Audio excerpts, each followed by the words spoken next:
ارتعاش زیستی سلول‌ها دانشیه که کاربردی شدنش تأثیر زیادی در شناخت و درمان بیماری‌ها داره. موضوع امشب ما از دنیای فناوری هاست که می‌بینیم. در گزارش فناوری این هفته شما را با بیورزونانس یا ارتعاش زیستی سلول‌ها آشنا می‌کنیم. سلول‌ها دارای ارتعاش هستند. زمانی که سلول سالم هست یک نوع ارتعاش داره.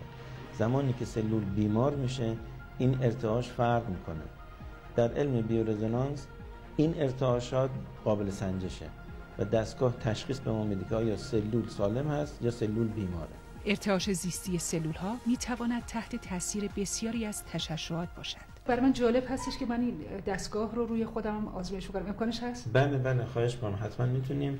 فقط لوازم فلزی و ساعت و الکتریکی رو از خودتون دور کنید، از جمله موبایل. این میله رو با دست راست بگیرید، اون دستتون رو بذارین اینجا. به این حالت؟ به این حالت بله. وجود مواد نگهدارنده که در کنسروجات‌ها و مواد غذایی سوپرمارکتی هست آیا در بدن شما وجود داره یا نه؟ بله، تایید میشه وجود داره. تست بعدی وجود ویروس در بدن شما به اون صورت دیده نمیشه.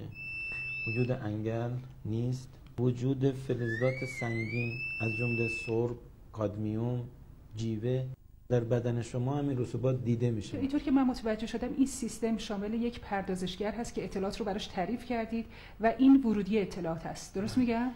بله. این دستگاه 54,000 نوع فرکانس های مختلف، کلیه فرکانس های اندام های بدن و کلیه عفونت ها به شکل چیپ های الکترونیکی وارد این دستگاه کردن و فرکانس هاش قابل انتشار هست به بدن شخص تست شونده. این رشته از دانش در مراحل تحقیقاتی است و محققان تلاش می‌کنند با استفاده از روش‌های جدید طب‌های مکمل به شناخت بیماری‌ها و درمان بیماران کمک کنند. سپاس از همراهی شما. شب خوب و خوشی داشته باشین. تا دیدار دیگر، خداحافظ.